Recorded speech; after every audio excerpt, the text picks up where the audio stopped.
In the previous video, we looked at the introductory rites of the Mass, how we are gathered in and prepared to worship by forming relationships with those around us, recognizing the presence of Christ in our midst, reflecting on our lives, and giving glory to God for the wonderful opportunity before us. Now, we are ready to enter the second part of the Liturgy of the Word, in which we receive a wonderful gift, the gift of Jesus' very self proclaimed in the Word. While the proclamation of the Word was treated as having a secondary or even optional role in the previous Tridentine liturgy, the current rite restores the Word to its rightfully prominent place.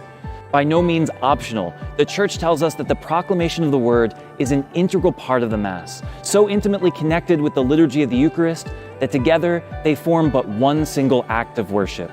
The reason for this, as we discussed in the previous video, is because we believe that Christ is truly present, not only in the sacrifice on the altar, but in the Word proclaimed. Here in this space, God speaks directly to those gathered. God gives us a gift of God's very self. That is what we celebrate in the Liturgy of the Word. We begin seated, a posture of attentiveness, and listen as the first reading is proclaimed to us. Outside of Easter, the first reading at a Sunday liturgy always comes from the Old Testament. And for some, this might seem strange, archaic, or esoteric, telling of an ancient world that means nothing to us and about laws that no longer apply. And yet, there is tremendous richness to them. In reading from the Old Testament each week, we are given a reminder that salvation history did not begin with Christ's incarnation, but that we have been in relationship with God, listening to the Word, yearning for the day of fulfillment for thousands of years. Because the theme in the reading of the Old Testament is always harmonized with the theme of the Gospel, we are invited to see how Christ, the eternal Word, was hidden in our world even before His incarnation. There in the Old Testament is the promise of what was to come. Following the reading, the lector says, "The word of the Lord," reminding us that Jesus has been proclaimed, and the people respond appropriately. Thanks be to God, continuing our active participation, not just as hearers, but doers of the word. From there, we move to the psalm. Unlike the other readings, this proclamation of the word is intended to be sung and can be done in one of two forms, either responsorially or directly. Reciting the psalm is not prohibited, but it's also not recommended, as the psalms, by their very nature, are lyrical hymns and are best experienced musically. The psalm was one of the aspects of the Mass given greater prominence after the reform of the liturgy. In the old rite, it was often recited without any response and with very little festive nature. Now, especially when a line is repeated by the congregation, it offers an experience that is both emotive and meditative, fostering participation in prayer. After the psalm comes the second reading, a passage that always comes from something associated with an apostle.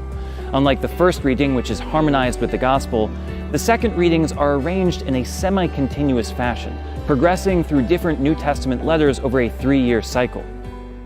After the reading, the lector once again concludes with "the word of the Lord," and time is given for silent meditation on the word. Throughout this whole period, the congregation, presider, deacons, and servers have all remained seated and attentive. But that all changes in an instant. With great exultation, the choir breaks into song, singing Alleluia, and the whole assembly rises in active prayer, joining them in song. If there is a deacon present, he receives a blessing from the priest and begins to process towards the book of the Gospels on the altar. If none is present, the priest does this himself. Holding the book high for the whole congregation to see, he carries the book from the altar to the ambo, sometimes directly, sometimes processing all around the church. On particularly festive occasions, this can be done with candles and incense accompanying him. In some cultures, this can be an extraordinary gesture lasting many minutes. Once at the ambo, as with the beginning of Mass, the one proclaiming the gospel formally greets the assembly, evoking another dialogue, and then makes the sign of the cross from the book to his forehead, lips, and heart, in essence praying, "May the Lord be on my mind, on my lips, and in my heart." For more than 1,000 years, the custom has been that the congregation mimics this gesture, but it's not required. By all accounts, it is easy to see that this is the high point of the Liturgy of the Word. Standing, singing, processing, greeting, and adorning with beautiful sights and smells, the reading of the Gospel is given precedence over the other readings because it is the fulfillment of the other readings. In this reading, unlike the others, Christ is not just hidden or remembered, but fully present.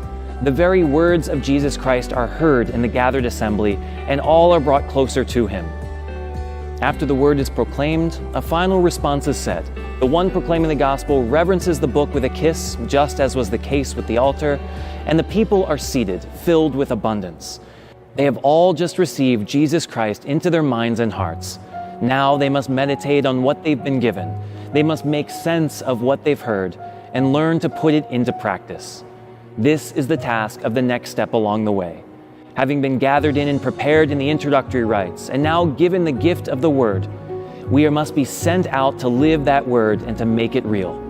This is the role of the homily, creed, and general intercessions, which we will look at in our next video.